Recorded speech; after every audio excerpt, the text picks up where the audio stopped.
Welcome to episode 54 of the Special Situations Report, a podcast by Inside Arbitrage. I am Asif Surya, And my name is Tamanna Surya. and today we are thrilled to have Matt McClintock as our guest on this podcast to discuss multiple turnaround situations in the retail space, including Under Armour and Lululemon Athletica. Matt and I have been exchanging messages on Twitter, and his deep expertise in the retail and consumer industry made me think of him as a guest for this podcast, especially when we saw Prem Vatsa of Fairfax Financial purchase shares of Under Armour on the open market. Before we begin, we wanted to state that nothing on this podcast is meant as investment advice. Please refer to our disclaimer at the end of the podcast. I also want to disclose that my family and I have long positions in Fairfax Financial and Lululemon.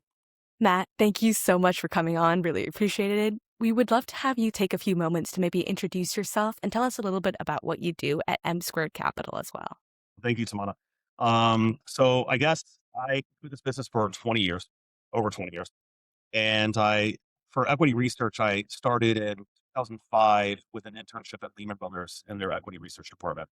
And I came back, I got a full-time offer, came back and joined a consumer team for equity research. It was a guy named Bob Derville who ran the team. He's actually still around today. He works at BTIG. And he covered two separate sectors, which is unique. And he covered what we call apparel wholesale, and he covered what we call retail broadlines. Now, retail broadlines for your viewers are retailers that sell a broad range of products. So you could think about that as Walmart, Target, and the department stores like Macy's. So I worked for Bob, and the best thing about Bob was he actually was II ranked, the top ranked analyst in apparel wholesale for 3 years or 4 years before that. And he was also the number 3 analyst in retail broadline. So he was a highly ranked analyst and he had amazing corporate relationships. So as a young analyst, like coming out of undergrad or coming out of business school, I got to learn the retail industry, the consumer industry from the captains of the industry, people that were running it themselves. So it was amazing, to have the CEO of PVH or the CEO of Coach, which is now called Tapestry, teaching you how that business works in 2005 all the way up to later and before I became a senior analyst myself. Unfortunately, and by the way, also Lehman Brothers itself was the number 1 research firm on the street. So it wasn't just my boss that was top ranked. It was the retail hardlines analyst, Alan Rifkin, who was the number 3 analyst. And that's Best Buy and retailers that sell hard products like Home Depot. The Meredith Badler was the top ranked analyst, number 1 for over a decade, and she covered supermarkets. So it was just an amazing collaborative environment to learn the retail and consumer industry in aggregate. And I did that. It was wonderful. Lehman Brothers was wonderful. And then unfortunately we went bankrupt because of the fixed income division, not the equity research division or equities division in general. I can talk about that if you guys want to talk more about that at some point. I was there at the headquarters during the bankruptcy, but Barclays bought us, and honestly, nothing really changed at all. So we doing our business, and for the next couple of years, I continued to work with Bob, and then ultimately got an opportunity to become a senior analyst myself and cover Barclays. Nicely enough, made an entire sector called small cap retail just for me. And at the time, small cap retail was Under Armour, and it was Signet, and a bunch of companies that don't exist anymore today. I mean, Asif, you might be aware of Hanes Brands recently being bought, but Hanes Brand was a company that I picked up back then. And I did that for a couple of years, and it was great. I learned a lot. And then that actually provided opportunities for further growth in my career. I got an opportunity to move down to Sao Paulo next to cover all of Latin America retail. And that's every retailer. Yeah, crazy. Every retailer from Argentina to Mexico. And no, I don't speak Spanish or Portuguese. So crazy. A little bit, maybe. And so I did that for 2 years. I'm actually happy to talk about why that happened, which is really kind of a funny story. So I did that. And then after 2 years of doing that, I came back to the US, to New York, to cover what we call US retail soft lines. Now, soft lines is different than apparel wholesale. Today, they're combined because everybody has their own stores. But back then, apparel wholesale was Ralph Lauren that would sell to Macy's, who would sell to you. Today, Ralph Lauren sells to you through their e-commerce or also through their own stores. But at the time when I covered soft lines, when it was a separate industry, that was vertically integrated retail that didn't sell to Macy's. right? So Abercrombie and Fitch and Gap and Victoria's Secret, which at the time was called L Brands. So I did for several years. My old boss left. And so I got to pick up the funner names like Nike and Walmart and Costco, et cetera. And that was great. And I did that for, a couple of years. And then ultimately our US retail hardlines analyst left, Alan Rifkin. And so the firm asked me to go pick up the biggest sector. So US retail hardlines typically is the biggest sector in retail. It's Home Depot, Lowe's, Walmart, Target, Costco. It's the biggest retailers by cap. So it was a major step up. And I took that job and did that for 4 years at Barclays. And it was great, wonderful experience. But what's interesting is I think I'm the only analyst across the entire street that's covered all these sectors, period. I know there are two other analysts back in my wholesale days, Kate McShane at Goldman Sachs and Robbie Ohms at Bank of America that used to cover wholesale, but now cover hardlines. But nobody else has done that. But I'm the only one I know that's ever covered Latin America retail. So it's just a really ridiculous wide range of experience. I'm very thankful for both Barclays and Lehman Brothers for giving me the opportunity to do that, because you really don't see that anymore. Today, people pretty much stay in the same sector that they always start in. So I did that. After 4 years, I left Barclays to go to Raymond James. And at the Raymond James opportunity was interesting to me because I'm from Tampa. They're based in Tampa. It was kind of a nice thing to do. But more importantly, it was me giving sell-side research a little bit of a different chance, because the industry has evolved a lot. And I just didn't really enjoy being a sell-side research analyst at that point in my life. It was my early 40s. I had already changed sectors so many times. I've learned so much. And the industry just wasn't what I kind of was expecting. I wasn't finding enjoyment in my job. COVID happened that year. And so I decided to proactively leave. I think I'm the only person. No, I'm one of two people proactively leave their seat without having another job in retail across all the retail subsectors for the last 20 years. But I left at the end of 2020 to go and try to buy small businesses. I was actually focused on buying small cash flowing businesses for the next 3 years. Wow. Didn't work out. I couldn't find one. We could talk about that because that's a whole nother thing. And I failed, but there's reasons why I failed, because everybody tried to do that at the same time. I thought I was so smart. Not smart. And ultimately, what happened was kind of an inflection point. I still was going down that track record or that track path. And I started posting on Twitter for the first time. Now, to be clear, people like me that are from the institutional world, that come from the sell side world, we have a lot of restrictions that prevents us from posting Mhm. Substack or whatever. We are not allowed to do that. So I kind of always shied away from all of that. But for the first time, and I think the end of 2022, I started putting some stuff out on Twitter. And what I discovered was there was a big white space for the institutional knowledge that I developed over 20 years, a 20-year career, following retail consumer, that, people actually found valuable.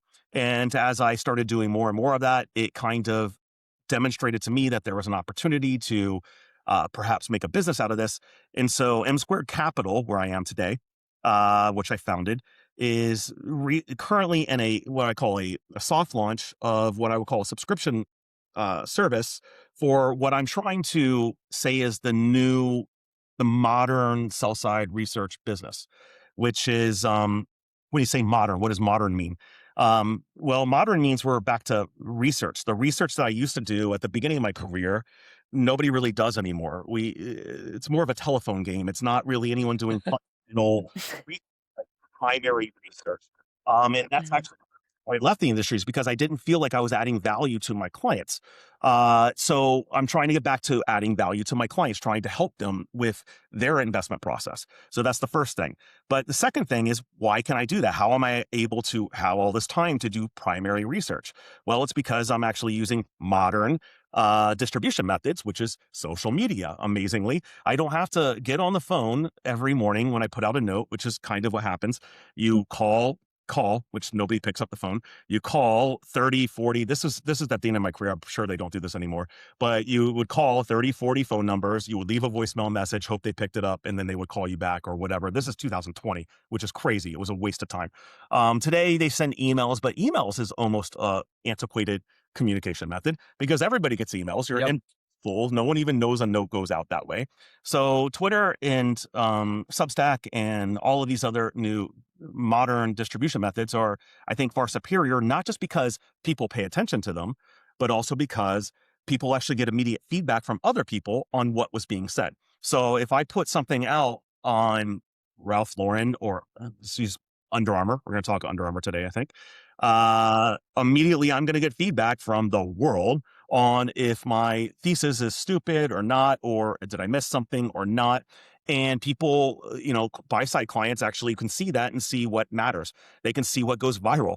If it was just an email that went out to some random person, they're not going to know if that's going viral. That email goes viral. The only person that would know would be me, right? But now you know that's something you need to pay attention to. So I think there's a lot of improvement for the sell side research model, the old model that I spent most of my life in, and I'm trying to build that. And so that's what M Square Capital is. Well, that's phenomenal, Matt. Would love to hear a little bit more about your experience in South America and, what took you there. And my Spanish is really bad. ¿Por qué no hablando español usted? Okay, no. Eu falo português a pouco, pequeno. Yeah, it's actually worked out. And I mean, Barclays actually spent a year. They paid for a tutor for me to go to like twice a week for a year before I moved down there. And my Portuguese Wow. is so bad. But it's so hard to pick that up. Actually, I learned my Portuguese from cab drivers because in Sao Paulo, and I'll get to your answer, but in Sao Paulo, the traffic is so bad. It can take 3 hours just to get from the airport to like 12 kilometers further. It's really that bad. And so you spend a lot of time talking to cab drivers. And so the funniest comment about my life in Sao Paulo was all my Brazilian colleagues were down there, and like I would try to talk, Portuguese with them, and they were like, Matt, your Portuguese is like very cab drivery. It's very like, like low, like it's not. I'm like, well, are you? No, what happened, so when I was a small cap retail analyst, the firm Barclays, one of the reasons why they could create that for me was they wanted to take the burden off of the bigger, more important number one II ranked analysts, top ranked analysts, to have to deal with these smaller IPOs. And so like typically like that, what does that mean? Like a small random apparel company in Brazil, you would have to assign that to the number one II ranked analyst that covers apparel. And he doesn't want to spend time on that because he's got other things. He's focused on Nike, whatever. And so the firm said, Matt, you're going to do all these global IPOs, and you're going to do what we call vetting for those IPOs, and you're going to cover them if they actually go public. And so there was a small fashion footwear company in Brazil that popped up. It's called Arezzo. And they wanted to IPO. Barclays got the deal. And so I had to fly down to Sao Paulo to vet it and just understand it and see if it was a real company, whatever, because we don't entirely rely on the bankers for this. You have to have some type of checks and balances within the firm. And when I was down there, I actually decided to be efficient and meet local clients because the people who actually cover all of the US companies never go to Brazil for marketing. We call that marketing, like visiting clients. They don't do that. That's a really expensive trip for not a lot of money. Just it's impossible to make that trip happen. But when I was down there, I decided, well, I'll meet with some local clients. And the local clients who never get to meet the US analysts, they love to talk to US analysts because everything in Brazil was about what was Nike like back when it was at this stage of growth? Like back when an earlier stage of growth, what was Nike like? What was Ralph Lauren like? What was all of this? What was Fossil like? And so they loved the conversation with me. It was the best conversation I ever had as semi-junior analyst, right? I felt like for the first time I actually knew what I was talking about. And it wasn't me. The clients themselves went to Barclays and then said, hey, can you make Matt your Latin America retail analyst? And then so my boss, I get back up to New York, my boss, the global head of research actually calls me into his office. He goes, hey, Matt, what do you think about living in Sao Paulo and covering Brazil retail? And I'm like, I was 31, I think 30 at the time. And I'm like, yeah, of course. I mean, who wouldn't live? You make banking money in Brazil and do this. Like, of course I'll do that. So that's actually how that happened, amazingly enough. Unfortunately, like we just couldn't get on enough deals. The business, we spent a lot of money. Barclays spent a lot of money on that organization, like, and it just never had a return. And so they had to shut the business down. And that's actually why I moved back. But I was down there for a full 2 years. I lived in a hotel for an entire year, actually, because Wow. I don't even get into the visa issues. So it was Yeah. a crazy experience, but the best thing about that experience was Google, what's it called? Google Translate had already been created. So I didn't Mm. need really know. And you got to understand, both Spanish and Portuguese. I covered Chile. I covered the Chilean retailers are some of the coolest retailers you'll ever see. Falabella, Seco Sud. But I covered all of these, like, everyone knows some of these names, but like, Walmart de Mexico, but then there's Chedraui, there's all these names. But like I actually used Google Translate to translate the 10K, what their 10K is, and understand it. And then the crazier thing though was understanding how financing works down there, consumer financing works down there, which they don't really have a credit bureau, and there's all sorts of other weirdly interesting things that go on there. But ultimately, what I found was I was the only what do you want to call it, gringo that was down there that actually understood like America, but also understood Mhm. Brazil. And so like I found that there was like Capital and Fidelity and all of the big firms wanted to talk to me because it was like we spoke a similar language, and that was actually how I made myself valuable when I was in during those couple of years. Crazy, crazy. Wow, That's that's fascinating. completely fascinating. Well, I'll tell you this: insider trading is crazy down there. You would have a channel. Father was the CFO of the company that they covered. Like it was it was wild west stuff down there. But it's actually helpful today because I think the markets today are kind of crazy in the way that things trade to extremes. And that's actually how Brazil traded. Brazil traded to extremes because everyone thought they knew the inside information and they would just bid it up, bid it up, bid it up. And then ultimately none of that was like actually long-term viable. And at some point, everything would come back to normal. So it actually taught me a lot about what we're dealing with today in the US markets because it's kind of similar in a lot of ways. Matt, we should have you back on for a full episode just talking about Latin America. What do you think about Lula coming back to power in Brazil, so on and so forth? Mercado Libre, how they are doing out there. I think it'd be great to just have one episode just exploring all of that. I'm assuming all of this happened before Phil Knight wrote Shoe Dog, so they needed you to get some of those insights about Nike and didn't have a chance to read that book back then. Very, very much. Well, yeah, definitely. This is 2010 to 2012, I want to say. So it was, so the whole, like, I'll tell you, every pitch book was the same. For Wow. every stock, it was, here's the Rio Olympics. Like, started with the Rio Olympics. They're upcoming. So buy Brazil. And like, it didn't matter if it was an industrial company, an oil and gas company, consumer company. It was that I actually unfortunately, so I did two IPOs, successful IPOs when I was down there. So I did Arezzo.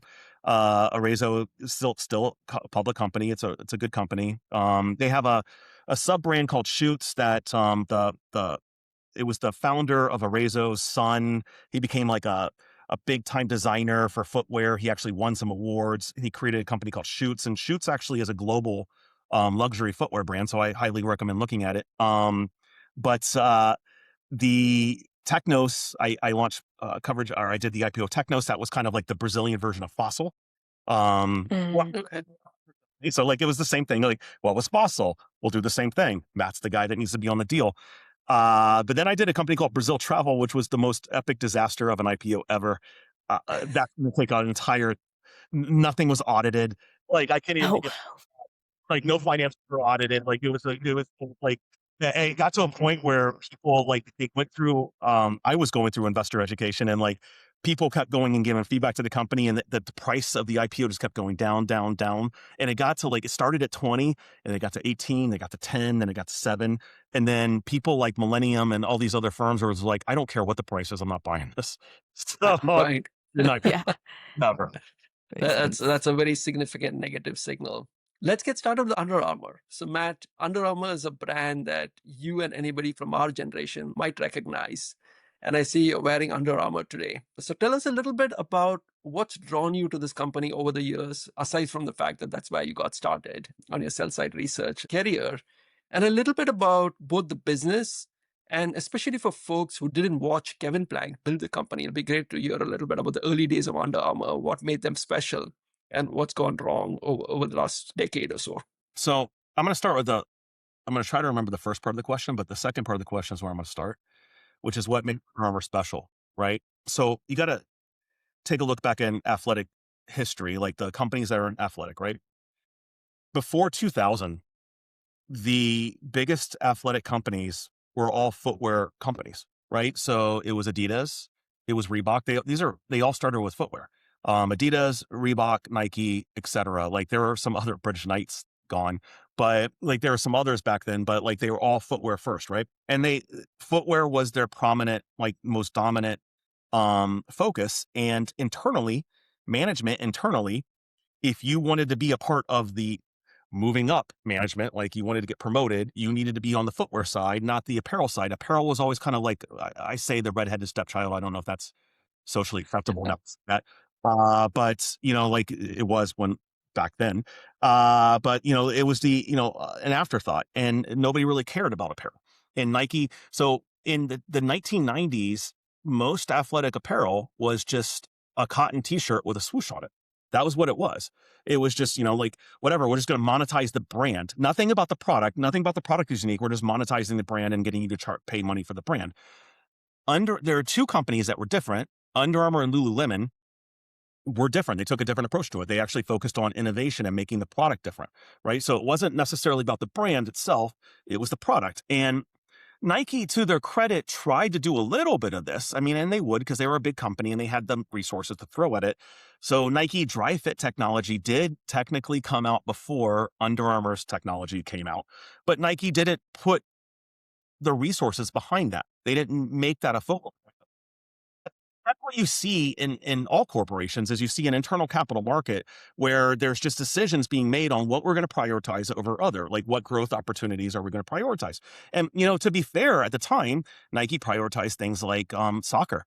And that they dominated soccer in the late 1990s. I mean, they took Adidas's core business away from them in the late 1990s with soccer, football, American football, European football, whatever.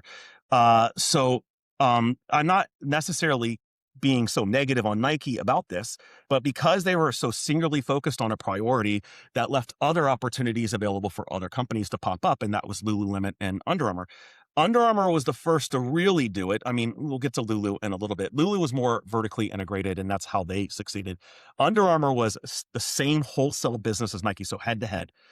They have to compete at the same wholesale partners. They have to have Dick's Sporting Goods carry them. They have to have Foot Locker carry them, right? They have to have all these people. And they were able to do it because they had vastly different product. And it was unique product, and it actually did solve a consumer problem, right? It solved the problem for the consumer that the consumer found valuable and was willing to pay for. And that's the compression product. But it's not just a compression product. It was the wicking feature that we'll talk about. And if you go back to Nike's dry fit technology from the mid 90s, which they first launched, it was, I guess, wicking a little bit, but I mean, it really wasn't. It was just maybe nylon, probably because it was cheaper. And, I don't necessarily think they were trying to solve a problem there, right? So Under Armour had a long runway there, and Nike just didn't care enough about the category to focus on it. And I think that's what created this opportunity for Under Armour, and they took advantage of it, and they did a good job. We're going to get to the footwear side in a second when it all fell apart, because that's coming. Lulu, I'm going to do Lulu here too. Lulu also solved a similar problem. They focused on that. They saw that there were issues with women's, and this is the biggest one. Lulu is there are only two athletic apparel companies historically that have gotten big that ever focused on women. And Reebok started more in footwear than they did in apparel. So, this women's opportunity has always been a perpetually overlooked thing at the big athletic companies. Adidas, Nike, my whole career, they've always talked about, women's could be bigger than men's. And women's is never bigger than men's. It's like a third of the business, right? And never gets bigger because they don't seem to make product for women. And I'll give you something that I used to say back in the day. This is my best example of Nike with women. Nike, if you think about advertising, marketing, right? Nike's marketing it'll show for women. It'll be black and white. And it'll be a woman drenched in sweat, head to toe, right? But she's got a smile on her face, and she's like this, because she just beat her personal best running record by 0.001 seconds, right? And it's like, just do it, right? That's Nike's advertising, right? Lululemon's advertising will never be that. Lululemon's advertising it will show a woman looking the best she can possibly look while she can also do athletic things and be like, and live a life of normal, right? And it will be like, if your boyfriend saw you now, you just left yoga class and your boyfriend just saw you and he thinks that you look, ex-boyfriend saw you and he's like, wow, I wish I never would have broken up. Like, that's essentially kind of the Lululemon perspective. And it really is different than Nike's perspective, right? This performance heritage that Under Armour has a performance heritage and Nike have doesn't necessarily translate so well into Lulu. And that's why Under Armour, Nike never really seemed to deal well with the female audience. And I think Lulu did a really good job of that. So back on Under Armour. I'm sorry, I'm rambling too much. Not at all. Under Armour nailed this whole trend, this athletic apparel trend, before anybody else did, in different materials. And unfortunately, the brand was about as hot as it could possibly be, but they decided to move into footwear. And Nike at the time dominated footwear. And Nike dominated Foot Locker. And Nike had just had a little bit of a tiff with Foot Locker in the early 2000s, where Foot Locker thought they were big enough to fight Nike on pricing, and they had a little bit of a battle, and Foot Locker lost. Both of them lost, but Foot Locker lost in a bigger way. So Foot Locker, after that moment, was entirely focused on getting back in the good graces of Nike. And so Nike had a lot of power in that relationship. And so when Under Armour decided, at the same time that Under Armour decided to launch footwear, and when they did cleats, that was how they originally went into the footwear business. It wasn't that big of a deal because the cleat industry at the time was only like $200 million.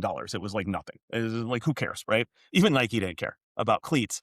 But then Under Armour decided that they're going to launch into running. And Nike, that's the core business. That's how Nike's entire brand was built, was running, right? We're going to get back to that in a second because that's going to mean a lot for what's happened in the last couple of years. So Nike decided to just put a full force effort pushing their retail partners, pushing everything to fight Under Armour. And Nike had unlimited resources and Under Armour didn't, right? And Under Armour to go in. So the one thing about the footwear business that's different than the apparel business is footwear is even more technical, a lot harder to manufacture. And there's, especially in that athletic footwear, there just aren't that many manufacturing partners or factories that actually can make the product to the level of specification that you need. It's all brand new. It's very difficult. There's a constraint there. So Nike just pretty much shut off supply chain. Nike just shut off the retailers. Nike just shut off everything, and they put tons of money into just eliminating this Under Armour problem. And so when I picked up coverage, and you got me to, this is my original initiation report of Wow. Impressive. When I picked up, it was after that first push into footwear. And so to be clear, everybody hated Under Armour in 2010.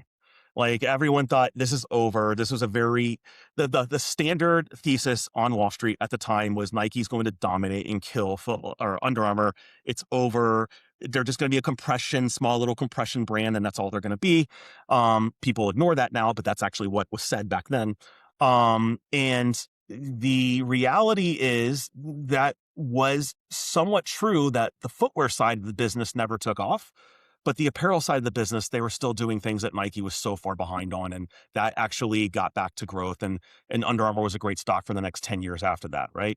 But the bigger issue with Under Armour was that they would take all of the upside from that apparel lead advantage that they had, and they would dump that into footwear. So this is the opposite of Nike. Nike, who actually would spend all their money on footwear and ignored apparel. Under Armour was taking all of the money they were making in apparel and funneling it to footwear to try to build the footwear business, right? And that allowed Nike to catch up in apparel to a level where it's kind of similar. They're honestly, go to a Dick's Sporting Goods. Like, can you tell the difference between Under Armour and Nike? I can't, and I like both of them, but I can't. So that just got rid of their competitive advantage, and it allowed Nike to catch up. And Under Armour has been able to build a serviceable footwear business because of that. And it is difficult to build a footwear business. It's very, very difficult. Like, you go back in history, it's Hoka's the only other one. Well, you can say On. Running. Yep. Well, there's reasons why, and we'll get to that in a second. Okay. Because Nike decided to not do that. Like not do they did not have the same competitive response when Hoka and On came around. But it's very difficult to create a new footwear brand.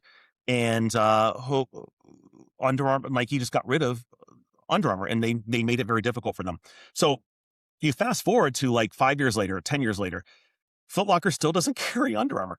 And the only Foot Locker, like the only product that Foot Locker ever carried from Under Armour, period, was the Curry.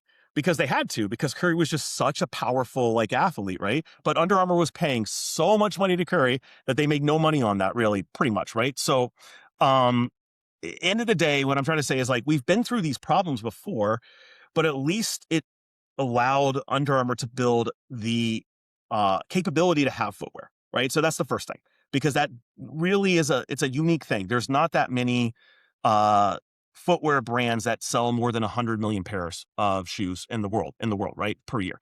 So, and that's scale, and footwear all comes down to scale. So like they have the scale thing. Now they just need to expand beyond that. Getting rid of Curry maybe doesn't help that, to be honest with you. But at the same time, Curry was too expensive for them to have. And, Sure. if Nike was paying Jordan what they pay today back in 1987, I don't think Nike would have survived. Right. So the world changed, and the athletes got most of the upside, not the brand. And Nike created a situation, but like, nobody really gets the upside off of these athlete endorsements anymore, which is a whole nother conversation we can have one day in the future. I'll stop there. You want to go down any of that, or do you want me to continue? I don't know. Maybe we just continue along the path of where Under Armour is today. So that was a really good look at its history. What is the current situation looking like? We had a lot of C-suite transitions. Kevin Plank left, came back, and now the stock has been like on a decline for the last couple of years, though it's rebounded in the last couple of months. So just a little bit of current context would be helpful. Yeah. So, what I would say with Under Armour, ultimately, a lot of Kevin Plank's optimism caught up with him. So I will say personally, the best meeting I've ever had in my entire career was the first time I met Kevin Plank before I launched coverage on them back in 2009, probably. And it went an hour and a half. It was just me with him for 1.5 hours. And I walked away from that meeting, and it was like, Kevin Plank is the best motivational speaker you'll ever meet you'll ever meet. Like, you'll walk away anytime you talk to him. Wow. He's just very good like that. And it blew my mind. And I was like, wow, I could do so much more of my life. Very bullish Kevin Plank, but that's Kevin Plank. He's a sales guy, right? So just understand, he always is driving optimism. He's always driving sales. He's always driving brand heat, whatever. But he hasn't been able to do that for the past 5 to 6 years. And he's had to take a step back. And so that's been a process. So the best way I could say what the Under Armour story is today is probably what it was supposed to be 6 years ago when he hired a guy, 5 years ago, actually 6, 7 years ago, when he hired a guy called Patrick Frisk to come from VF Corp to run the company. So Kevin stepped down Kevin has tried to find a successor many times over his career, but he's never been able to find one. He's always fired them after a year. But he finally almost was forced to do it because of the SEC. But he finally found a guy in Patrick Frisk. Patrick Frisk ran VF Corp's outdoor coalition, so the North Face, Vans, etc. And Patrick came on board, and the idea at the time was, Under Armour has always been focused on growth. They've never really made much money. They really haven't. Their EBIT margins have never been anything close to anybody good, right? You compare it and contrast to like Deckers right now with a 20%, and never been close, not even half. Right. And the idea was that if you can just make Under Armour more like VF Corp, where you don't grow 10%, you grow 3%, but you have double-digit EBIT margin, that's going to be a great story. Right. And that didn't work, I think, partially because Kevin was still involved with the company before he was forced to step back because of the SEC, and he was focused on growth. So it's like the natural conflict of a founder who believes in the growth, believes he can be the next Nike. He really does, right? Compared with accepting that you're just the next Columbia Sportswear, right? Do you know what I'm saying? And like that, or Yeah. New Balance is a really good. Yeah. And Kevin has never really proven that he can think more like he's the next New Balance, as opposed to he's the next Nike. He's just never, he said it for the first time he ever said it. I remember those meetings back then, and he would say it. And he would talk really low, and he would admit, he would be humble for the first time I've ever seen him. And like, he would do that back then. Like, you put on the show, but it's clear that he didn't really think that, right? He wanted to invest in growth. And part of that would be Curry, right? He kept paying for Curry. And I think what's different today than back then is he got rid of Curry. To be honest with you, I think that's monumental, because that pretty much says you're conceding basketball. I mean, I know they're not going to say that, but it That's is. right. Because you can't possibly hire another megastar like athlete from basketball, NBA, when you did that to Curry. Do you know what I'm saying? Like, and Absolutely, yeah. yeah, they didn't separate on terribly bad ways, but like, like, it just, if you couldn't do it with Curry, who's better than anybody, like he's the next Michael Jordan, like how can you do it with, like, so I think that was a real tell that maybe he has changed a little bit. And I think in general, a lot of the conversation that he has said before, and I think about it a lot. But it does, I hate to say it like this because I've been burned by him before. But he does feel like he truly does believe he needs to at least get the business back to a normal level of profitability before he can chase the next level of growth, right? It does feel like that. And having people like Ledecky come in, Ledecky, I don't know if you know who Eric Ledecky is. He actually oversaw the Adidas turnaround. So he's the guy responsible for, we can talk about Adidas all day. Adidas was the worst company ever for most of my career. Wow. So they got this guy, Herb Hainer. He bought Reebok, destroyed Reebok. He just empire building, never did anything. And then he got let go. Finally got pushed out. I mean, the Germans hated him, like the German pension funds, everybody hated him. And he finally got pushed out, and they hired a new CEO, Casper Worsted. And he actually had this guy, he hired this guy at Ledecky, and Ledecky actually came in, and he was the guy that made Yeezy big. Like, he actually changed like Adidas Really? to focus on, like, let's not necessarily pay millions of billions of dollars to Michael Jordan or whatever. Like, we can actually do this with different influencers, right? And it was just a different mindset. And that was the Yeezy was the first time I've ever seen a different mindset be that effective, in sense of, we don't have to pay money to the athletes themselves. We can pay money to other influencers. And this is like 2016. So this is like forward thinking, right? And Ledecky also was the guy that realized that Boost was actually more important than Springblade. So think about this: 2012, Adidas had two new technologies they launched. They launched Springblade and they launched Boost, right? Technology. Under Herb Hainer, they decided that Springblade was going to be the technology that the company was going to prioritize and push for the Olympics and everything. And Springblade, if you go back and look at it, it's a shoe, and it's like on these like 3-inch like I don't know, like blades, and it almost Interesting. look at the shoe, and like if you wear it, you're going to break your ankle. Like, it just really did. And it might have actually worked, I don't know. But Boost, meanwhile, was a more comfortable, just like a foam technology, and they prioritized Springblade under Hainer. When Hainer got let go, they went back to Boost, and everyone knows about Ultra Boost. Everyone's heard of Ultra Boost technology, right? Because it's one of the most successful things ever. So Adidas had that technology for like 4 or 5 years before they actually monetized it, because it was just bad management, right? So I'm sorry, I got off on a tangent on Adidas. No worries. That's why this is so much fun, Matt. Really appreciate that depth of expertise you have, where you can draw these parallels between these companies. I think that's where it's more fun. So no, by all Absolutely. means, continue. Yeah. Well, thanks. So I'm sorry, where else do I need to go? So Under Armour today.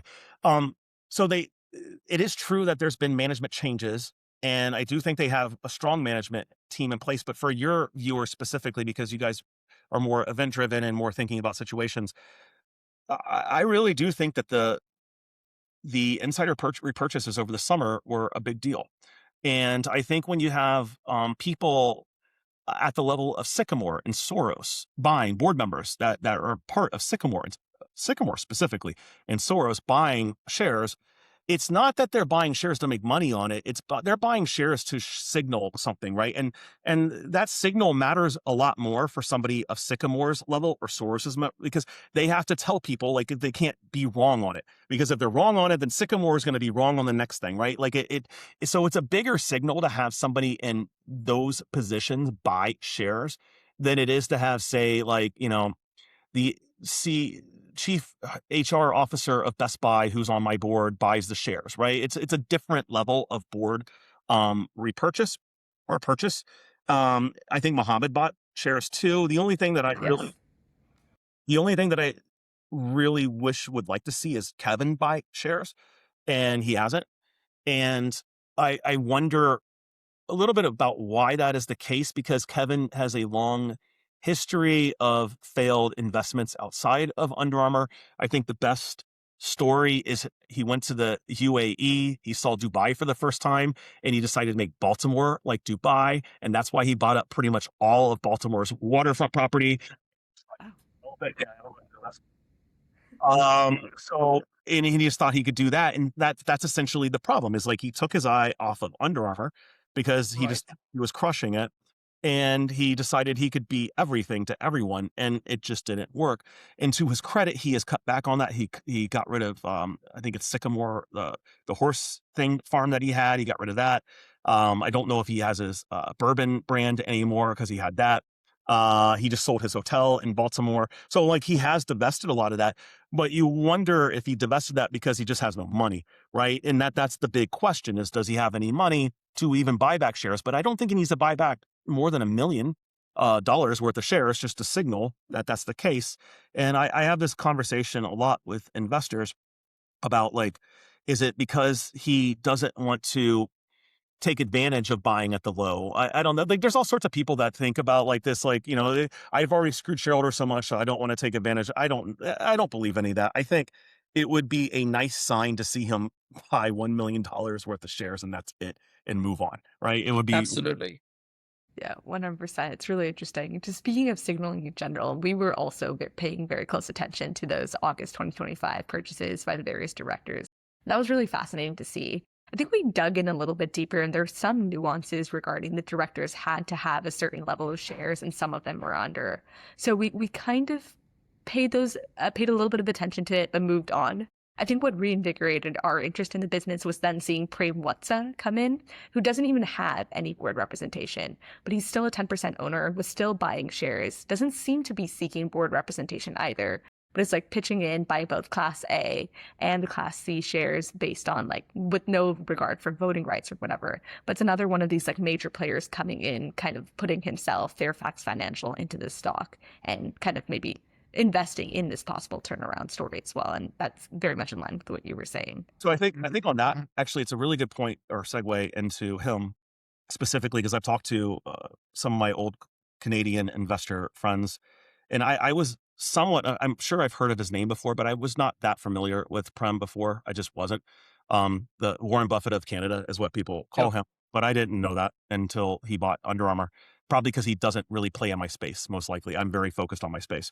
But what I've been told and what I've heard since then is that he's okay with the company going private and just owning the shares as a private company. He doesn't care if it's public or private, and he just looks for good companies. And it gets back to like my original bull thesis, I think I put out about a year ago. Today, I mean, I've gone up, I've gone down, I'm kind of flat now. But there's a underlying value to Under Armour that you just can't replicate. It's very difficult. So I say this a lot when I write, but I've said this over history or over the last decade, is that in the history of mankind, because I just like to make it so ridiculous, there have only been 7 athletic companies that have exceeded $5 billion of sales globally. 5. That's it. History of mankind. Audi, Puma, Reebok got the 5, Nike, Under Armour got the 5, Lulu, and New Balance actually was the most recent entrant into that, right? So that's it. That's all you got. So that's scarcity. So compare that to all the apparel brands that you're aware of in your life. Like there are ridiculous number of apparel brands. Like, it's unlimited. In fact, I suggest if you ever have time, go to the Magic Show in Vegas, which is essentially apparel wholesale show where all the brands come and they try to present themselves to all the retailers. And it's like 10,000 different brands, like it's unlimited brands, right, that are trying to be the next apparel brand. That's not like that in athletic, and because there's a lot of barriers to entry to the athletic industry. It's technical. Number one, technical products very difficult to manufacture. It's very difficult to put in, and there's long lead times to it, which the traditional apparel world doesn't have that. And I'm just talking about apparel, not footwear, but traditional apparel doesn't have that. Traditional apparel, you can make something in 2 weeks.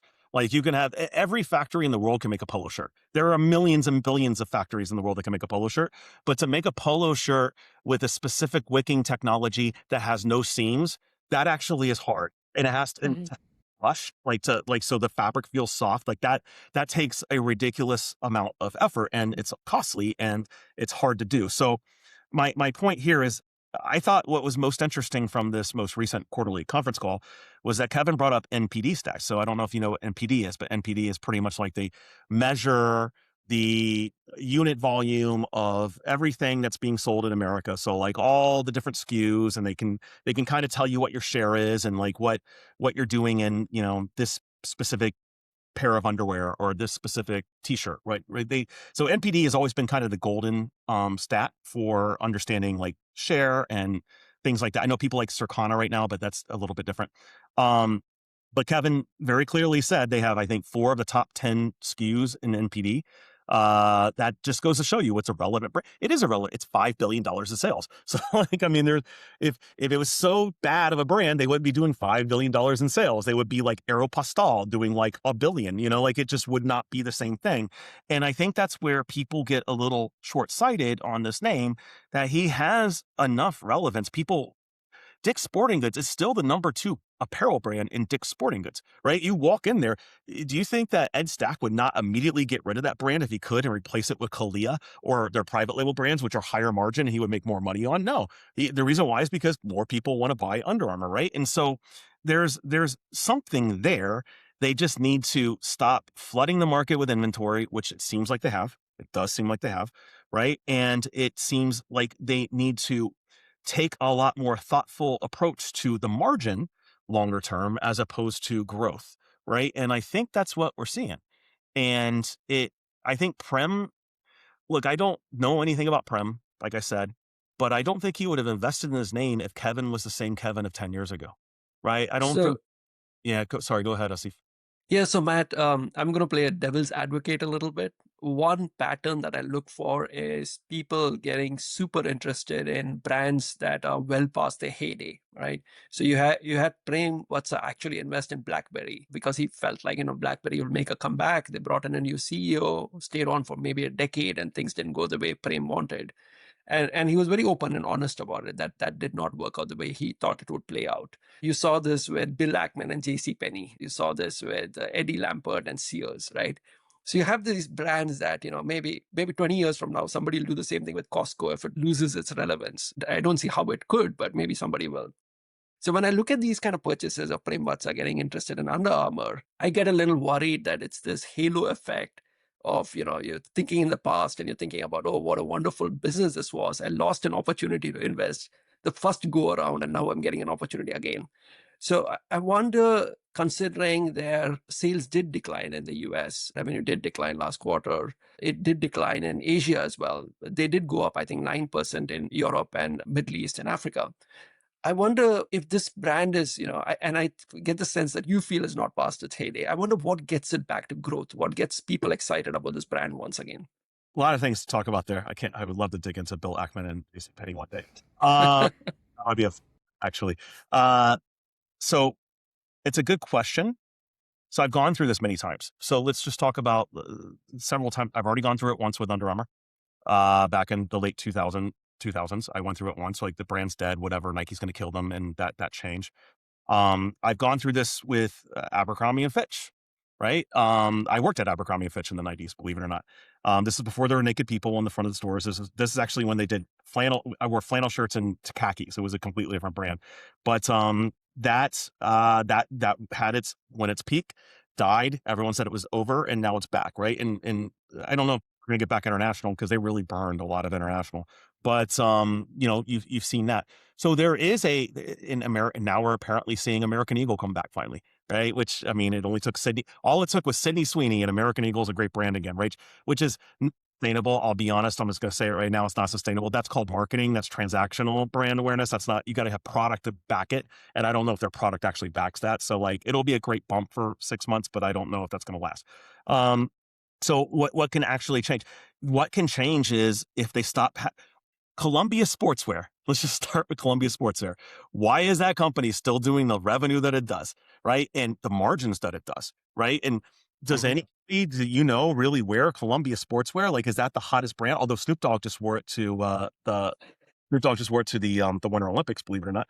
But like, it's kind of the thing that's unique about Under Armour that's different than the other brands that are apparel brands is there's barriers to entry to athletic and technical, right? That's the biggest thing. It's so much harder. So there's a reason why Anta just bought Puma, just paid a lot of money to buy a stake in Puma, right? And they're probably going to revitalize that brand for sure, right?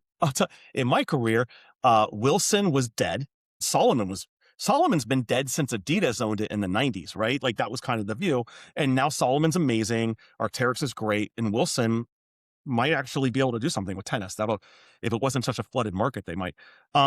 So my whole point here is it is difficult to create these brands. It's difficult and at a minimum, Under Armour hasn't sold themselves to say like an authentic brands who's just going to monetize it, so like that would be Reebok. Reebok is just being monetized, right, being run into the ground and et cetera. Right. So I think that if they just can cut out the extra growth that they were looking for, if they can just cut out all of the 20% of like the 20% of revenue that comes from 1,000 SKUs versus the 80% of revenue comes from 30 SKUs, according to Kevin, then that actually will make the brand stand a little bit more higher, like a higher profile. Best. I'm sorry, rambling, but I'm just going to give you the best example. 2 nights ago, I was at JD Sports, New York City, Times Square flagship store. JD Sports is great because they're not just footwear, they also have a lot of apparel, if you've ever been to one of their stores. And in that JD Sports store, Nike was massively on sale. Under Armour was massively on sale. The North Face, smaller presentation, not as much units, nothing on sale, right? And that's essentially what Under Armour needs to get to be a viable business. I'm not telling you Under Armour is going to be a $10 billion business. What I'm telling you is that Under Armour can get to $5 billion, 3 to 5% growth at a 10% margin. The stock's a home run.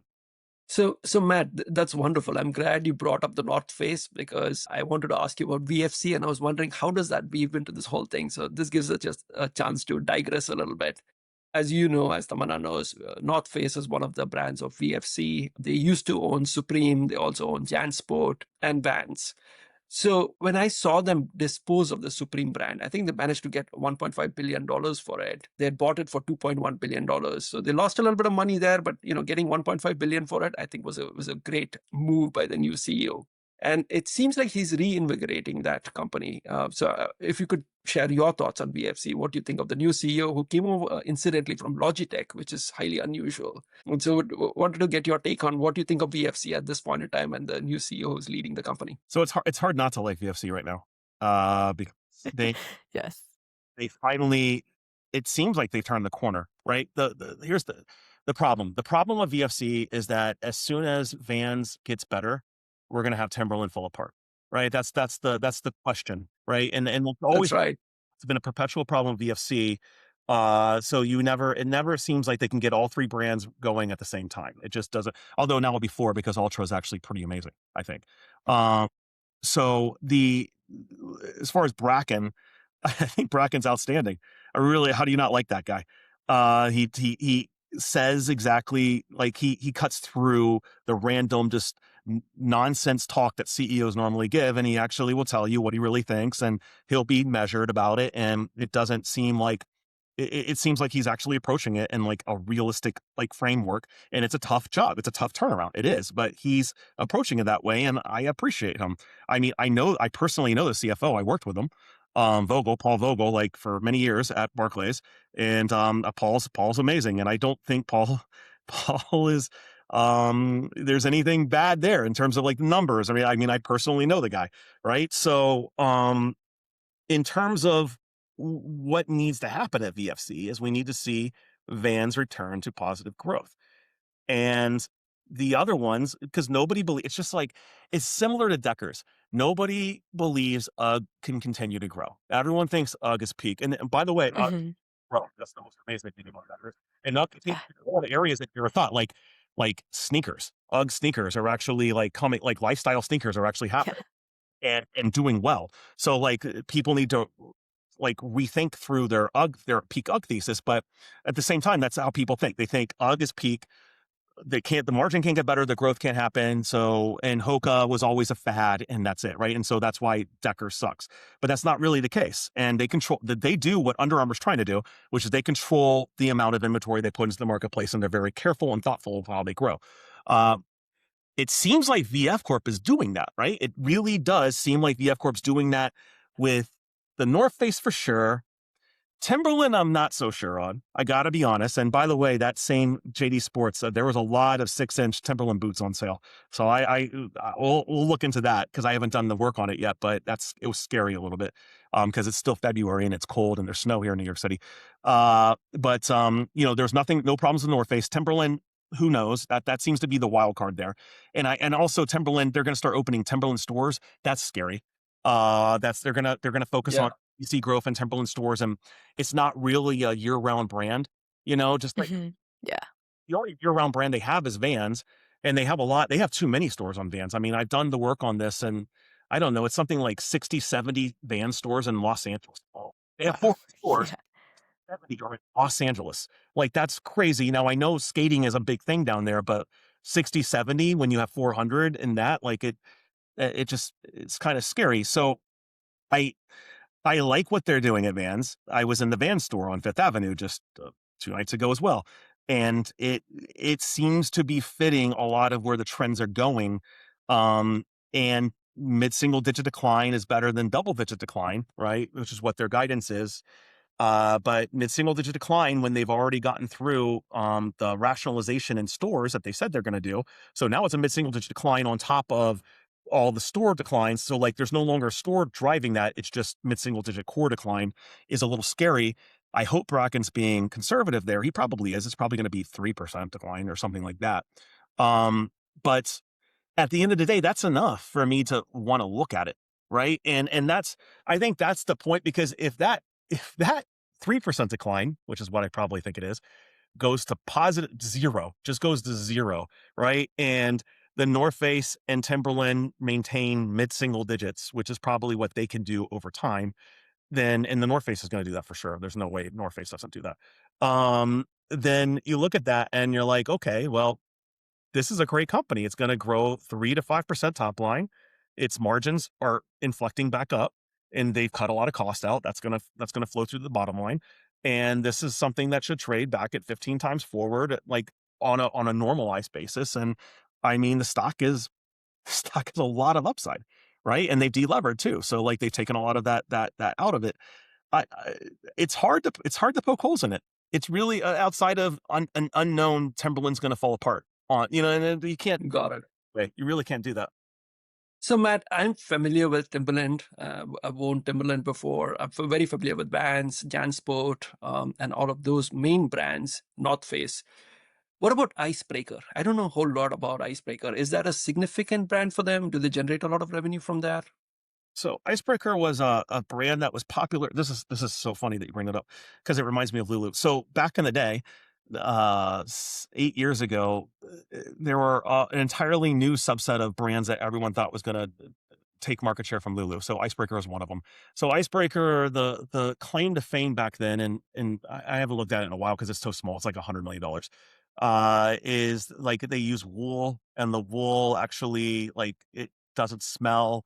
And so like there's like it's like anti-smelling type of thing, technology when you're climbing, etc. So that was kind of like the thing, and people like swore by it in California because they swear by Alo, and they swear by Vuori, and they swear by whatever the new brand is. Like they used to swear by Kit and Ace and all the other brands that just kind of go Yeah. away. Icebreaker was like that. So VF Corp bought them, and it's never really gone anywhere. I'll give you an interesting thing that VF owned. VF Corp used to own a brand called Lucy. Have you heard of Lucy? I have not. No. Well, Lucy has a heritage that dates back as far as Lululemon in terms of yoga wear. So Lucy was one of the original yoga brands, like apparel brands, and it was technical, just like Chip Wilson at Lululemon was not the only one that thought about this. So like there were others that did it, and Lucy was a big one, and they had a heritage back then, and like it had it really inflected. But VF Corp was back then; they were really good at identifying emerging brands and buying them. I don't know what happened to that asset or that core capability. So they bought Lucy, and Lucy never went anywhere. It went to like 100 stores, and they kind of died. And then they rolled it into the North Face, I think is what they did. So they don't even call it something different anymore. Icebreaker feels like that. It's like a brand they bought because it was emerging, but they really couldn't know what to do with it to make it, to monetize it, to get there. And it probably gets back to the internal prioritizations that a corporation has, like that all of these conglomerates have, is they focus on one brand over the other, and this is going to be this. I mean, that was essentially the problem that Adidas had with Reebok, is they completely took away Reebok's core advantage in basketball. They decided to make Adidas a basketball shoe, and a Reebok was going to be a football shoe, and it just didn't make sense. And that's what these companies do. So Icebreaker, yeah, it's probably never going to be anything, to be honest with Interesting. Got it. That's a fascinating perspective as well. And it's great that you organically brought up Chip Wilson and Lululemon, because that's perfect segue to something else we wanted to discuss with you. And Chip Wilson, I think you can draw some comparisons and parallels to Kevin Plank, especially as like a CEO, founder of this business that's grown to like absolutely insane levels. I believe Chip Wilson currently owns about 9% of Lulu and has been very much advocating or agitating for board change. Could you give our listeners maybe a little bit of perspective of what's going on at Lululemon at the moment? You've drawn a lot of comparisons to how maybe it started off as more women-focused brand, and that's given it a very big differentiating factor compared to all these other athleisure brands out there. And then also Chip Wilson's involvement in the business. Do you think he might come back as CEO, considering that Calvin McDonald just stepped down in the CEO role last month as well? you. Calvin just got a job today, so I didn't know he just actually picked up a job at the Wella. I'm not really that familiar, but apparently it was a multi-billion-dollar company before. So it's like some type of hair company. So 11 days after Calvin got fired or left, he actually has a job as a CEO. And his buddy, Yeah. Glenn, he used to be the executive chair of Lululemon, is the executive chair of this company that just hired him. So that's kind of funny how that all worked out. So go Glenn. The Chip thing. So Chip and Kevin are a little different. I think Lulu and Under Armour are different in multiple ways. One is performance, and Lululemon's not performance. So they're not Mhm. you run Yeah. fastest mile time ever, right? Which is actually good, because most of us don't think about that when we buy clothes that we wear in our everyday life. Uh, But two, Lululemon is a DTC brand. And if you read Chip's book, he's all about that. He thinks he invented the entire vertical retailing, which is so funny because he did not. I mean, there was something called Gap before him and Urban Outfitters before that, all of these other things that did that, but he seems to think he invented the entire idea of vertical retailing. But at the end of the day, what Chip did better, I think, than all of the others is that, unlike Kevin, Chip actually did have experience manufacturing, right? So he understood how to make product, right? And he had 20 years of retail experience as well. So he kind of had a different skill set that he brought to the athletic apparel problem at the time, which was that athletic apparel. If we go back to the beginning of this conversation, I said it was just a cotton t-shirt with a swoosh on it, right? So there were people that had specific knowledge to be at the right place at the right time. And I would say Chip's knowledge base was a lot better than Kevin's at that time, for sure. Kevin, though, had a better opportunity and ability because of his experience being on football teams and his relationship with players to actually blow that out through the college football world, and then actually make the brand actually based off of performance, right? So a little bit different of where they come from and how they were able to build their brands. I would say Chip is, yeah, they're both. I've never met Chip. I've met Kevin many times. Spent so much time. Founders can be difficult to work with. They're both difficult to work with. I know that from talking to many people that have to do it. I would say Kevin at least has shown some humility at some various points when he's needed to. Chip still doesn't do that. And when I first picked up Lululemon, it was right in between the Christine Day to Laurent Poitevin transition, where there was no CEO. And, Chip was waging a proxy battle, and he was trying to like gain board sheets, just exactly like today. He wrote a book and like everything, like it was 10 years. He did the same exact stuff he's doing today. And it didn't work out. And he ultimately made a deal with, I think, Advent to essentially he gets 2 board seats that he can nominate. He did. And then like he sold half of the shares to Advent. And that was essentially a deal. And he would walk away because he was creating problems, too many problems.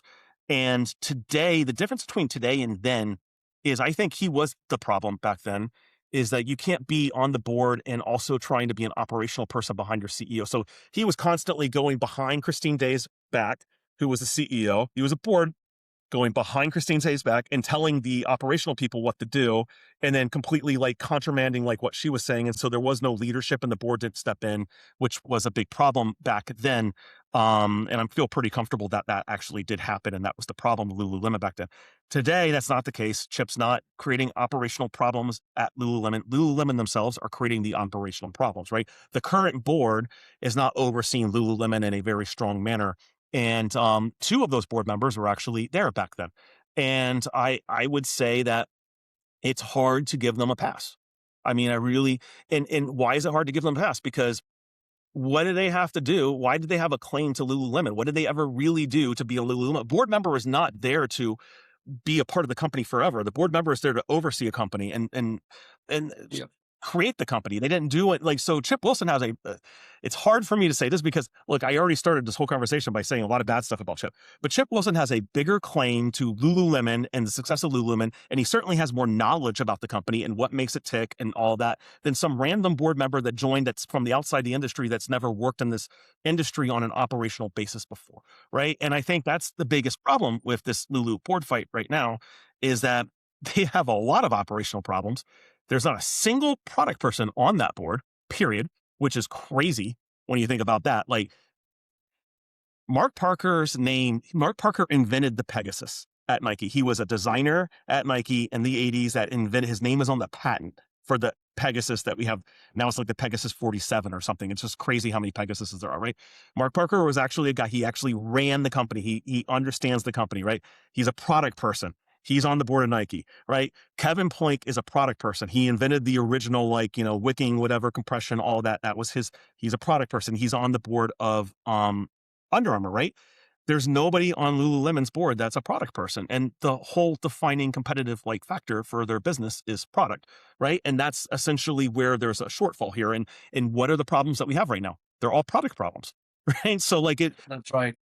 I think it's very difficult for the current board to have a leg to stand on with Chip right now. And Chip luckily found he picked his timing and he's going at them at their weakest. And that's their fault because I don't know why someone should be on the board for 18 years at Lululemon who's never really been at Lululemon, who's made multiple mistakes and has been there for not 1, not 2, but 3 times. There's been a see-through pant issue, which is kind of crazy. This most recent see-through pant. Yeah.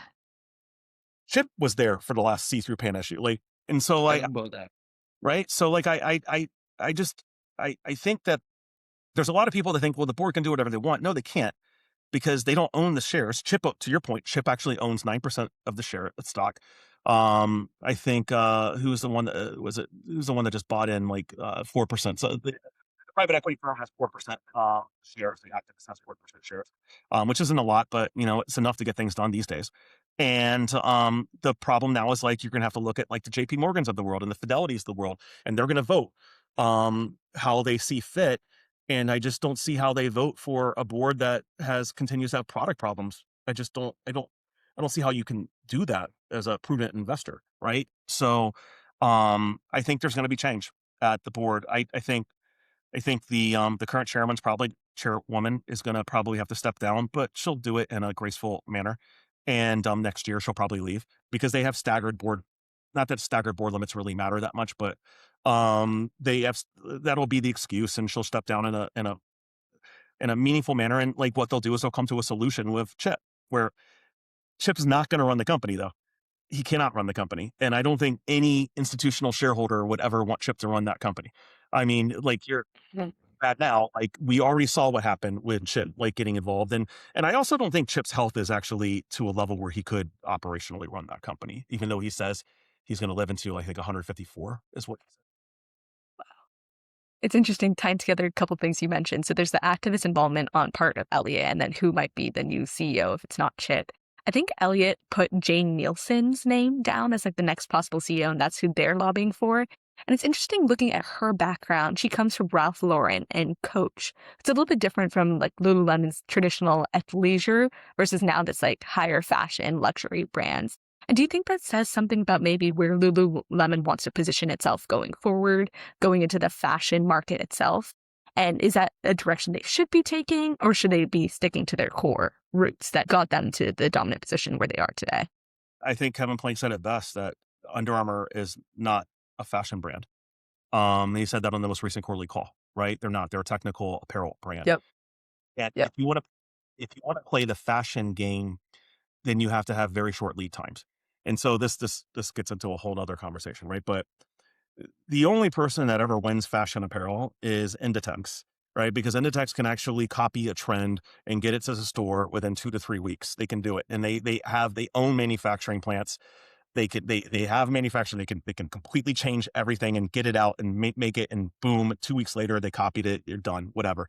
But you can only do that with cotton apparel or just basic apparel that's easy to copy, right? You can't do that with technical apparel because, like I said, manufacturing takes a lot more. The brushing process to make it feel soft, like all of these other things like that are additive to the manufacturing process, means you can't get it done in 2 weeks. You can't get it done in 3 weeks. You can't get it in 4 weeks.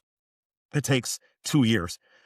Apparel probably gets a year and a half. Footwear is definitely never going to be less than 2 years, but apparel maybe is a year and a half for some of this stuff. And that's for vertically integrated retailers. So that's the most amazing thing is Lululemon is a vertically integrated retailer. So think about that. They actually are the ones buying for themselves, and they still have a 24-hour or 24-month lead time for their product, right? So they're buying for themselves and they still have 24 months. So it's different than, say, like Ralph Lauren selling to Macy's.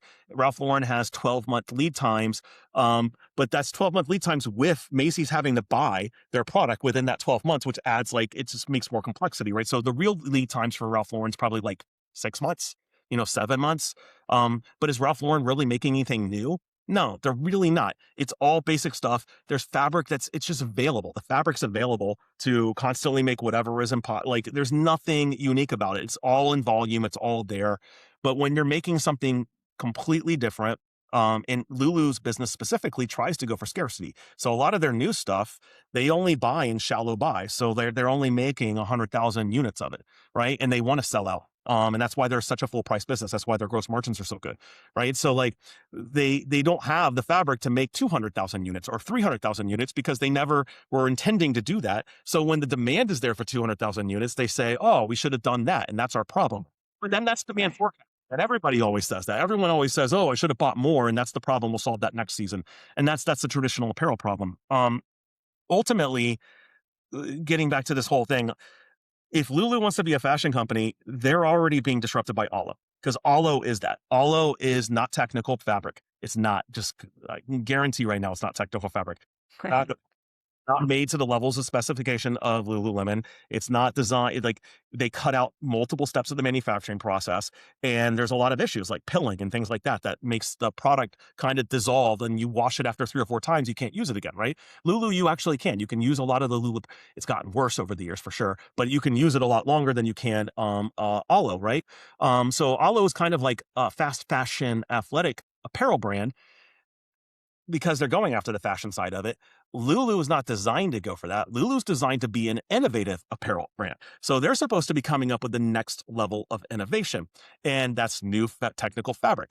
And once they do create that innovation, nobody can copy it. Why? Because no other manufacturing plants can make that. And so that's as if there is no capacity out there to make the new stuff for several years. And the only reason why Lulu today is in the situation they're in with Alo is because they haven't made anything new for many years. And so it's all become commoditized. After several years, everyone can make it. There's no unique manufacturing advantage.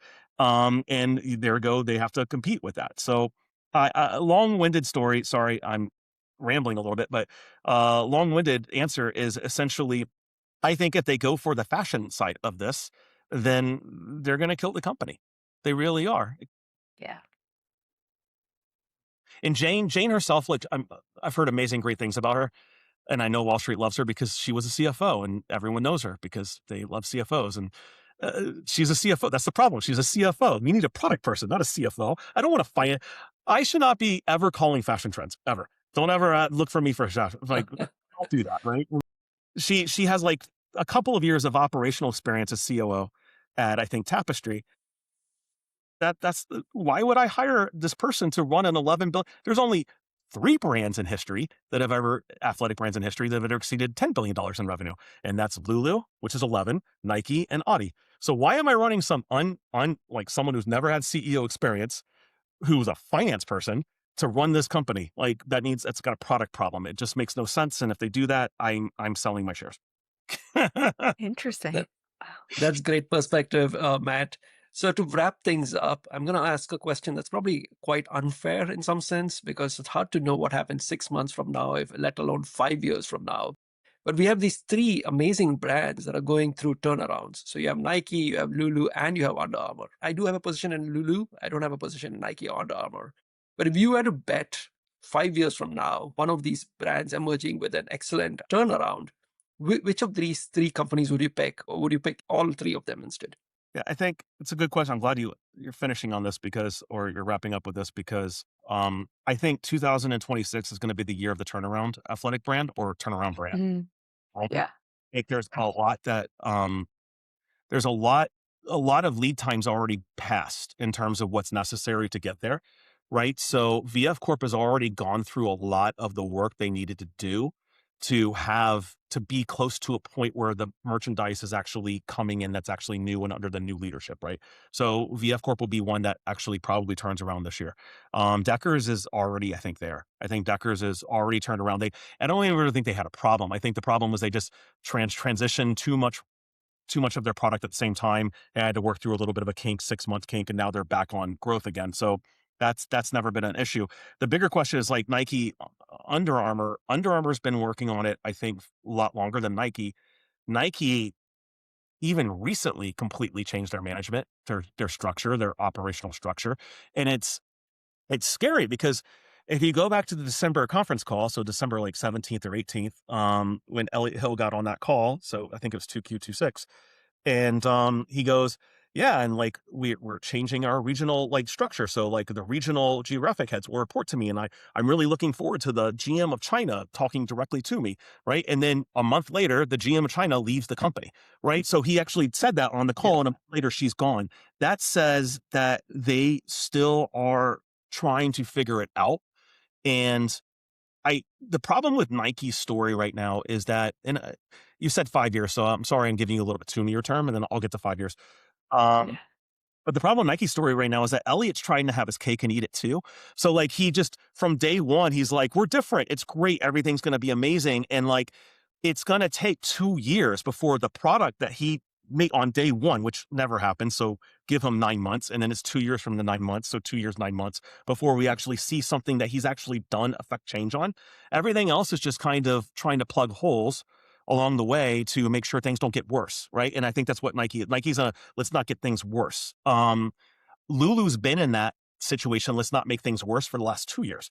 So we should start to see that improve. And they launched some new product, and we'll see that new product that hopefully isn't see-through this week, and we'll see where that goes. But Lulu's further along than Nike for sure.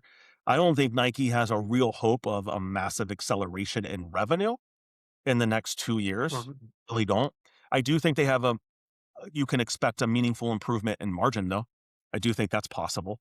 But that gets back to their trade-off between how much they're going to pump on revenue versus how much they're going to pump on to drive sales. And like, what's Elliot's guideposts? Because I think Nike itself wants to get back to like high single-digit revenue growth.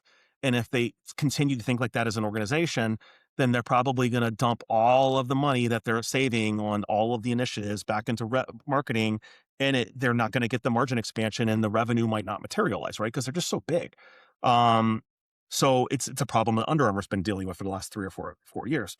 So if I wanted to call the closest companies to an improvement in revenue, top line trends, are probably Deckers number 1 for sure. VF Corp probably number 2. I would say VF number 2. Under Armour number 3. Lulu number 4. and well, maybe Lulu and Under Armour are kind of similar. And then Nike beyond that. So Nike's the furthest out. Got And it. I think that's on the revenue. The margin, it depends on what their priorities are. Longer term, 5 years,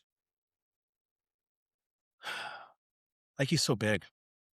I just Yeah. they allow too much Uh-huh. competition. They never allowed competition to creep in before. Like I told you the story on Under Armour earlier. Yeah. Like just they eliminated Under Armour's ability to have a running shoe. And even today, Under Armour doesn't have a running shoe, right? And but now they got to deal with Hoka and they got to deal with On today. On is outstanding. Like their focus, everything that they think internally is amazing. I don't necessarily like the shoes as much, but like just the internal focus on innovation and what drives the industry is Nike's still a sales organization. On is a product organization, right? They really are. You can see it. And I just think Nike kind of let the door open a little bit too much for competition to ever get back to where they were before. I really do. Got it.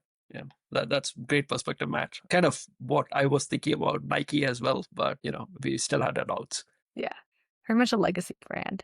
I think maybe last question to wrap everything up. Out of all these companies we've discussed so far, what do you think the most important thing is that the market is getting wrong about any of these businesses? Is there something that like the market is not recognizing that maybe you, from your experiences, you see differently? I think I think the single biggest I kind of talked about it a little bit, but I think the single biggest challenge with at least the athletic names, right, is people don't understand the barriers to entry to athletic versus traditional. So they just view I have competitors and they're the softline competitors, and they wouldn't know because they never really covered Nike back in the day. But they view Lululemon as the next Gap, and you're just kind of like, but they're technical. They're not. They're different. The manufacturing process is different. There's a lot of difference to their business model versus Gap. They're not just pumping out, buying in massive depth, like a million pixie pants, and then trying to dump it into the marketplace. That's not really what they do. And I think that really is the issue. Is just a lack of full acknowledgement of how unique these companies are in general from the barrier to entry perspective. Um, and then in addition to that, the advantages that come with DTC, like running your business yourself as opposed to having to sell through Dick's. I think that's another thing that's like just completely overblown. So people want to bet on a Nike improvement and they think Dick's is just going to love Nike, but Dick's has a lot of options now. They really do. And so they don't necessarily need to go with Nike in a lot of ways.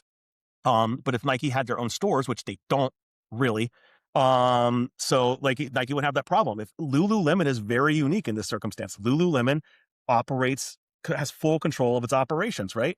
And they don't have to deal with selling through Dick's. And who wants to buy a cute outfit for brunch at Dick's Sporting Goods? That's just not how women shop, right? So it's a really interesting thing. And like even our sports will show you that they're focused entirely on DTC, and Hoka's trying to build through DTC, and like they all kind of understand it. But it seems like the market doesn't get the two unique interest, like the two differences between this industry is one, like the names within the industry, one, the barriers to entry that separate athletic to traditional, and then two, DTC versus wholesale, like the reliance on that. And I think that will help you think about what's sustainable and what's not. That's wonderful, Matt. Absolutely. Yeah, and Elliot being involved is probably another positive thing. We've had some good luck in the same names that Elliot has been involved with in other areas like Western Digital or Honeywell. So it's good to see that they're involved in Lulu as well. Matt, this was a wonderful conversation. I can't thank you enough for coming here and sharing what is a wealth of experience and information with us. Probably one of my favorite podcasts that we've recorded in well over a year at this point. So thank you for coming on. We would love to have you come back on. There's so much more we can talk about through multiple podcasts, but I know you're a busy guy and hopefully we can do this again. It was wonderful. I love your content, Asif and Tamana. It's really nice to meet you. Absolutely. So anytime you guys want to do something in the future, I'm happy to do it. There's a lot of areas we could address as we talked about, but thanks for having me. I really appreciate it. Thank you so Absolutely. much. Really appreciate Wonderful. it. And with that, we will wrap up episode 54 of the Special Situations Report. It was wonderful having Matt McClintock on as our guest for this week, and we'll go back to regular programming in the weeks to come, covering all event-driven activity. However, if you'd like to access a comprehensive weekly overview of all special situations activity, go ahead and visit our website, thespecialsituationsreport.com, for daily updates and alerts on the event-driven world, as well as access to tools to help you identify opportunities such as the merger arbitrage tool. Check out insidearbitrage.com. And if you enjoyed this podcast with Matt, please take a moment to like and subscribe on whatever platform you might be listening on. We also wanted to provide a brief reminder that this podcast is for general informational and educational purposes only. The content does not constitute financial, investment, legal, or tax advice. We do not warrant the completeness or accuracy of the content or data provided in this podcast. We or our clients might hold positions in any of the companies discussed on the podcast today. Nothing discussed on this podcast should be interpreted as a recommendation to buy, sell, or hold any investment or security. Investing involves substantial risks, including the potential loss of principal. You should conduct your own research and due diligence before making any investment decisions. Thank you.